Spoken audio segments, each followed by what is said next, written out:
പാലത്തിന് ശരിക്കും പറഞ്ഞാൽ അരുണാചൽ പ്രദേശിന്റെ ക്യാപിറ്റലായ ഇറ്റാനഗറിൽ നിന്നും 300 കിലോമീറ്ററും ആസാമിന്റെ ദിസ്പൂരിൽ നിന്ന് 450 കിലോമീറ്ററുമാണ് ശരിക്കും. അതുകൊണ്ട് തന്നെ ഈ മേജർ സിറ്റീസിനെ കണക്ട് ചെയ്യുന്നത് കൊണ്ട് നമ്മുടെ ആ ഒരു ട്രേഡും എക്കണോമിക് അവസ്ഥയും ഒക്കെ കുറച്ചും കൂടെ ഈ ഏരിയകളിൽ മെച്ചപ്പെടും. ടൂറിസം സാധ്യതയെയും വളരെയധികം ഉയർത്തിക്കൊണ്ടുവരുന്ന വളരെ പോസിറ്റീവായിട്ട് ജനങ്ങളുടെ ജീവിത സൗകര്യങ്ങളും അതോടൊപ്പം തന്നെ ടൂറിസം സാധ്യതയും വളർത്തിക്കൊണ്ടുവരുന്നതിലൂടെ സംസ്ഥാനത്തിന്റെ മൊത്തമായിട്ടുള്ള ഒരു പുരോഗതിക്ക് കൂടെ ഈ പാലം വഴിയൊരുക്കും. ഈ രണ്ട് സംസ്ഥാനങ്ങളുടെയും ആസാമിന്റെയും അതുപോലെ തന്നെ അരുണാചൽ പ്രദേശിന്റെയും ഒരു പുരോഗതിക്ക് കൂടി ഇത്തരത്തിലൊരു പാലം വഴിയൊരുക്കും എന്നുള്ളത് കൂടെ സംശയമില്ലാത്തൊരു കാര്യം തന്നെയാണ്. ഇത് ഓർമ്മിപ്പിച്ചുകൊണ്ട് നമ്മൾ അടുത്ത സെഗ്മെന്റിലേക്ക് പോവുകയാണ്. അടുത്ത സെഗ്മെന്റ് ഫെങ് ഷുയി.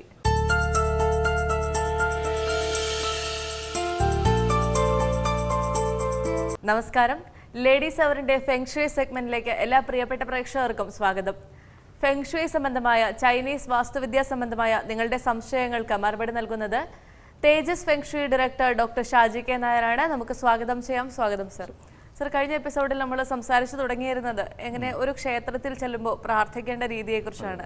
പൊതുവേ ഉള്ള ഒരു രീതി എന്ന് വെച്ച് കഴിഞ്ഞാൽ നമ്മളുടെ വിഷമങ്ങൾ അല്ലെങ്കിൽ നമ്മുടെ സങ്കടങ്ങൾ, നമ്മുടെ ആഗ്രഹങ്ങൾ, ഇത്തരം കാര്യങ്ങളെല്ലാം ക്ഷേത്രത്തിൽ ചെന്ന് പറഞ്ഞു തീർക്കുക, ദൈവം അതിനൊരു പരിഹാരം കണ്ടെത്തി തരും എന്നുള്ളൊരു വിശ്വാസമാണ് എല്ലാവർക്കും ഉള്ളത്. അപ്പോൾ അങ്ങനെയാണോ നമ്മൾ പ്രാർത്ഥിക്കേണ്ടത്? അതോ പൊതുവെ നമ്മൾ ആദ്യം കഴിഞ്ഞ എപ്പിസോഡിലും പറഞ്ഞിരുന്നു ക്ഷേത്രത്തിൽ എഴുതി വെച്ചിട്ടുള്ള എപ്പോഴും കാണുന്ന ഒരു സാധനമാണ് ശബ്ദം നാമജപത്തിലൂടെ മാത്രം എന്നുള്ളത്. അപ്പം നാമജപമാണോ നമ്മൾ ചെയ്യേണ്ടത്, അതോ നമുക്കുള്ള ആഗ്രഹങ്ങൾ ദൈവത്തോട് പറയുകയാണോ ചെയ്യേണ്ടത്? അത്തരം കാര്യങ്ങൾ അത്യാവശ്യം ഒരു ഈ ക്ഷേത്ര ദർശനത്തിന് പോലും നമുക്കൊരു സയൻറ്റിഫിക് എഫക്റ്റ് ഉണ്ട്. കഴിഞ്ഞ എപ്പിസോഡിൽ ഞാൻ പറഞ്ഞായിരുന്നു, ക്ഷേത്രത്തിൽ നമ്മൾ തൊഴാൻ പോകുമ്പോൾ ക്ഷേത്രത്തിൻ്റെ മുന്നിൽ ഒരു കൈവരി വെച്ചിട്ടുണ്ട്. അവിടെ ലെഫ്റ്റിലോ റൈറ്റിലോ നിന്ന് ഒരു 35 ഡിഗ്രി ആംഗിളിൽ നിന്ന് വേണം വിഗ്രഹത്തിൽ തൊഴാൻ. നേരെ ഫ്രണ്ടിൽ നിന്ന് തൊഴാൻ പാടില്ല. പുരുഷന്മാർ ഷർട്ട് ഇടാതെയാണെങ്കിൽ 20 സെക്കൻഡും ഷർട്ട് ഇട്ടുകൊണ്ടാണെങ്കിൽ 40 സെക്കൻഡും. അതേപോലെ തന്നെ സ്ത്രീകൾ 40 സെക്കൻഡ് ക്ഷേത്രത്തിൻ്റെ മുന്നിലുണ്ടാവണം. ഹായ് ഹലോ പറയാൻ പോകാൻ പാടില്ല. അതായത് വളരെ പെട്ടെന്ന് തൊഴുതിട്ട് തിരിച്ചു വരാൻ വേണ്ടി പോകരുത് എന്ന് പറഞ്ഞുകൊണ്ട് നമ്മുടെ ദുഃഖവും ദുരിതവും ചെന്ന് പറയുവാനല്ല ക്ഷേത്രത്തിൽ പോകേണ്ടത്. ഇപ്പം അവിടെ നമ്മൾ ക്ഷേത്രത്തിൽ ചെല്ലുമ്പോൾ ആ ഒരു ആംഗിളിൽ നിന്ന് വേണം നമ്മൾ പ്രാർത്ഥിക്കേണ്ടത്. പ്രാർത്ഥിക്കേണ്ടതെന്ന് വെച്ച് കഴിഞ്ഞാൽ എല്ലാ ക്ഷേത്രങ്ങളിൽ ചെല്ലുമ്പോഴും അവിടെ ക്ഷേത്രത്തിൽ അതാത് ക്ഷേത്രങ്ങളുടെ ഒരു പ്രാർത്ഥനാ മന്ത്രം, ഒരു മൂലമന്ത്രം ഫ്രണ്ടിൽ എഴുതി വെച്ചിട്ടുണ്ട്. അത് നമ്മൾ നോക്കിയതിന് ശേഷം 21 പ്രാവശ്യം, മിനിമം ഒരു 21 പ്രാവശ്യമെങ്കിലും നമ്മളത് ജപിക്കണം. ജപിച്ച് കഴിയുമ്പോൾ നമുക്ക് വളരെ നല്ലൊരു പോസിറ്റീവ് എഫക്റ്റ് ആയിരിക്കും നമുക്കുണ്ടാവുന്നത്. അപ്പോൾ എങ്ങനെയാണ് ഈ 21 പ്രാവശ്യം ജപിക്കുമ്പോൾ നമുക്ക് കിട്ടുന്ന പോസിറ്റീവ് എഫക്റ്റ് എന്ന് പറഞ്ഞാൽ, നമ്മൾ എന്താണോ പ്രാർത്ഥിക്കുന്നത് അത് സൈൻ വേവായി സർപ്പാകൃതിയിൽ പോയി വിഗ്രഹത്തിൽ ടച്ച് ചെയ്തിട്ട് തിരിച്ച് കിട്ടുന്നതാണ് നമുക്ക് കിട്ടുന്ന പോസിറ്റീവ് എനർജി. അത് ഞാൻ തെളിയിച്ചതല്ല, സയൻസ് തെളിയിച്ചിട്ടുള്ള കാര്യമാണ്. അപ്പോൾ ഒരു ക്ഷേത്രത്തിൽ ചെന്ന് നമുക്ക് ദുഃഖമോ ദുരിതമോ പറഞ്ഞു കഴിഞ്ഞാൽ നമുക്ക് എന്തായിരിക്കും തിരിച്ചു കിട്ടുക? നമ്മൾ പറയുന്ന കാര്യങ്ങൾ തന്നെയാണ് നമുക്ക് തിരിച്ച് ക്ഷേത്രത്തിൽ നിന്ന് തിരിച്ചു കിട്ടുക. ഒരു ക്ഷേത്രത്തിൽ ചെന്ന് ഒരു ഉദാഹരണം, ഭഗവാനെ എനിക്കൊരു ജോലി കിട്ടണേ എന്ന് പ്രാർത്ഥിച്ചാൽ ആ ഒരു സൈൻ വേവായിട്ട് ഭഗവാനെ എനിക്കൊരു ജോലി കിട്ടണേ എന്നുള്ള വാക്ക് വിഗ്രഹത്തിൽ ടച്ച് ചെയ്തിട്ട് റിട്ടേൺ വരും അല്ലേ? അപ്പോൾ അവിടെ നിന്ന് എന്താ നമുക്ക് തിരിച്ചു കിട്ടിയത്? സെയിം സാധനം അല്ലേ? ഒരു ജോലി കിട്ടണേ എന്നുള്ളൊരു ഇതാണ് നമുക്ക് കിട്ടുന്നത്. നേരെ മറിച്ച് ക്ഷേത്രത്തിൻ്റെ മുന്നിൽ ചെന്ന് നമ്മൾ അതിൻ്റെ മൂലമന്ത്രം ജപിച്ചാലോ ആ മൂലമന്ത്രം റിട്ടേൺ നമുക്ക് തന്നെ കിട്ടും.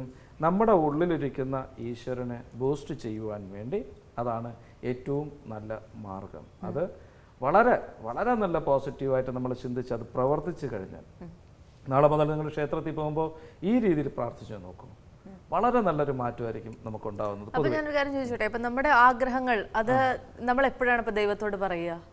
നമ്മുടെ ആഗ്രഹങ്ങൾ നമ്മൾ ദൈവത്തിനോട് പറയുന്നതിനൊരു പ്രത്യേകതയുണ്ട്. നമുക്ക് എന്ത് ആഗ്രഹം വേണോ നമുക്ക് ദൈവത്തിനോട് പറയാം. അത് പറയുന്നതിന് ഇപ്പോൾ ഉദാഹരണം, ഒരു ജോലി കിട്ടുവാനാണ് ആഗ്രഹം. നമുക്ക് ഭഗവാനോട് ചെന്ന് പ്രാർത്ഥിക്കുമ്പോൾ, ഭഗവാനെ എനിക്കൊരു ജോലി കിട്ടണേ എന്നല്ല പ്രാർത്ഥിക്കേണ്ടത്, അല്ലെങ്കിൽ ജോലി തരണേ എന്നല്ല പ്രാർത്ഥിക്കണം. ഭഗവാൻ PSC ഓഫീസറല്ല ആണല്ലോ. അപ്പം നമ്മൾ അവിടെ ചെന്ന് പ്രാർത്ഥിക്കേണ്ടത്, ഭഗവാനെ എനിക്കൊരു ജോലി കിട്ടുവാൻ അങ്ങ് സഹായിച്ചു കൊണ്ടിരിക്കുന്നതിൽ വളരെ നന്ദി എന്നൊന്ന് പ്രാർത്ഥിച്ചു വയ്ക്കുക. ആ പ്രാർത്ഥന ഓൾറെഡി പോസിറ്റീവായി മാറി. അതായത് എനിക്ക് ഒരു ജോലി കിട്ടുവാൻ അങ്ങ് സഹായിച്ചു കൊണ്ടിരിക്കുന്നതിൽ വളരെ നന്ദി. അപ്പം നമ്മുടെ മനസ്സിൽ എന്താ സംഭവിക്കുക? എനിക്ക് ജോലി കിട്ടും, എനിക്ക് ഉറപ്പായി അല്ലേ, ഭഗവാൻ എന്നെ സഹായിക്കുന്നുമുണ്ട്. മറ്റേ ഭഗവാനെ എനിക്കൊരു ജോലി വേണം, എനിക്കൊരു ജോലി കിട്ടണേ എന്ന് പ്രാർത്ഥിച്ചാൽ നമുക്ക് പോലും സംശയമാണ് നമുക്കൊരു ജോലി കിട്ടുമില്ല എന്നുള്ള കാര്യം, അല്ലയോ? അതാണല്ലോ പൊതുവേ ആ പ്രാർത്ഥനയ്ക്കുള്ള ഒരു പോസിറ്റീവ് എഫക്റ്റാണ് ഞാൻ പറയുന്നത്. അപ്പോൾ എപ്പോഴും നമ്മൾ പ്രാർത്ഥിക്കുമ്പോൾ നമുക്ക് എന്ത് കാര്യം നടക്കണമെങ്കിലും അത് നടന്നുകൊണ്ടിരിക്കുന്നതായിട്ടാണ് നമ്മൾ പ്രാർത്ഥിക്കേണ്ടത്. അപ്പം ഓട്ടോമാറ്റിക്കായിട്ട് നമ്മുടെ മൈൻഡിൽ, നമ്മുടെ തോട്ടിൽ അത് ഫീഡാവും. ഈ പണ്ടുള്ള ഇത് പറയാറുണ്ട്, നമ്മൾ എന്ത് മോഹിച്ചാലും പ്രകൃതി പോലും അത് കിട്ടുവാൻ നമുക്ക് സൂട്ടബിൾ ആയിരിക്കും എന്ന് പറയാറുണ്ട്. നമുക്ക് എന്ത് വേണോ മോഹിക്കാം. ഈ കുന്നോളം മോഹിച്ചാൽ കൂനിയോളം കിട്ടും എന്നൊക്കെ പറയുന്നത് പോലെ നമുക്ക് എന്ത് കാര്യം നമ്മൾ അതിലോട്ട് ഫോക്കസ് ചെയ്യുക. എനിക്കൊരു ജോലി കിട്ടണം, ആ ജോലി എനിക്ക് ഞാനത് കൊണ്ടേ പോകത്തുള്ളൂ എന്നുള്ള രീതിയിൽ അതെനിക്ക് വേണം, അല്ലെങ്കിൽ അതെനിക്ക് കിട്ടണം, ഓൾറെഡി ഞാൻ അതിലോട്ടാണ് പോകുന്നത് എന്നുള്ള രീതിയിൽ ദൃഢമായിട്ട് നിശ്ചയിച്ച് നമ്മൾ ഇറങ്ങിയാൽ അത് നമുക്ക് കിട്ടിയിരിക്കും. അതിന് പ്രകൃതിയും ദൈവങ്ങളും എല്ലാം നമുക്ക് സപ്പോർട്ട് ചെയ്തിരിക്കും. അതാണ്. മറ്റത് എല്ലാത്തിനും നമുക്ക് കൺഫ്യൂഷനാണ്, അല്ലേ? ഒരിക്കലും അമ്പലത്തിൽ ചെന്നോ പള്ളിയിൽ ചെന്നോ പ്രാർത്ഥിക്കുന്നത് നമുക്കൊരു വിശ്വാസം അർപ്പിച്ച് നമ്മൾ പ്രാർത്ഥിക്കാറില്ല. എവിടെയും ചെന്ന് ആരെങ്കിലും പ്രാർത്ഥിക്കാറുണ്ടോ? അത് അറിയത്തില്ല എങ്ങനെ പ്രാർത്ഥിക്കണം എന്നുള്ള കാര്യം. ഇപ്പം ഓൾറെഡി ഒരു അസുഖമുണ്ട്, ഒരു ശരീരമാണ്, ഒരാൾക്കൊരു അസുഖമുണ്ട്. ഭഗവാനെ എൻ്റെ അസുഖം മാറ്റി തരണേ. ഭഗവാൻ ഡോക്ടറല്ല, മനസ്സിലാവുന്നുണ്ടോ? ഭഗവാൻ അങ്ങ് എൻ്റെ അസുഖം മാറ്റുവാൻ സഹായിക്കുന്നതിന് വളരെ നന്ദി എന്ന് പ്രാർത്ഥിച്ചു നോക്കിയേ. ഓൾറെഡി അവിടെ പോസിറ്റീവ്, നമ്മുടെ തോട്ട് പോസിറ്റീവ്. എല്ലാ കാര്യങ്ങളിലും നമ്മൾ പോസിറ്റീവായിട്ട് പ്രാർത്ഥിച്ചു കഴിഞ്ഞാൽ 100% ഉറപ്പാണ് നമ്മുടെ സകല പ്രശ്നങ്ങളും മാറിക്കിട്ടും. ഇപ്പം ഞാൻ പറഞ്ഞു കേരളത്തിലെ ആദ്യത്തെ കുബേരക്ഷേത്രം അവിടെയുണ്ട്, അവിടെ ഞങ്ങൾ അഗ്നിഹോത്രം നടത്താറുണ്ടെന്ന് പറഞ്ഞാണ്. ഈ അഗ്നിഹോത്രം നടത്തുമ്പോഴും അവിടെ ഇരിക്കുന്ന എല്ലാ ആൾക്കാരോടും പ്രാർത്ഥിക്കാൻ പറയാറുള്ള ഇതാണ്, നിങ്ങളുടെ എന്ത് ദുഃഖമോ ദുരിതമോ നിങ്ങൾ പ്രാർത്ഥിച്ചോളൂ, അവസാനം പ്രാർത്ഥിക്കുന്നത് അത് കിട്ടിക്കഴിഞ്ഞു, അല്ലെങ്കിൽ എനിക്കൊരു ജോലി അത് കിട്ടിക്കഴിഞ്ഞു, എനിക്കൊരു കുഞ്ഞുണ്ടാവണം, ആ കുഞ്ഞിനെ കിട്ടിക്കഴിഞ്ഞു എന്നുള്ളൊരു രീതിയിൽ ഒരു പോസിറ്റീവായിട്ടൊന്ന് ഇമാജിൻ ചെയ്യുക എന്ന് പറയാം. ഫെങ്ഷുയിൽ തന്നെ അത് പലതും പറയാനുണ്ട്. അങ്ങനെ ക്രിസ്റ്റൽസ് ഒക്കെ പ്രോഗ്രാം ചെയ്യാനുണ്ട്. അപ്പം ഒരു ജോലിയുടെ ഇതിനു വേണ്ടി ക്രിസ്റ്റൽ പ്രോഗ്രാം ചെയ്യുമ്പോൾ നമ്മൾ ആ ക്രിസ്റ്റൽ എടുത്ത് കയ്യിൽ വെച്ച് കഴിയുന്ന, നമ്മൾ അതിന് 7 ദിവസം ഉപ്പുവെള്ളത്തിലൊക്കെ മുക്കിയിട്ട് ഒരു സെറാമിക് പ്ലേറ്റിനകത്ത് വെച്ച് വെയിലത്ത് വെച്ച് ഉണക്കുന്ന സമയത്ത് നമ്മളൊരു ഇമാജിൻ ചെയ്യേണ്ടത്, നമ്മുടെ മൈൻഡിൽ നമ്മളൊരു പിക്ചറൈസ് ചെയ്ത് വയ്ക്കും.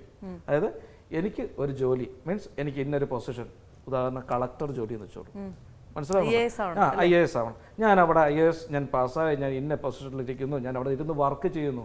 ഇമാജിൻ ചെയ്യാം, എല്ലാവർക്കും സ്വപ്നം കാണാം, ഇല്ലയോ?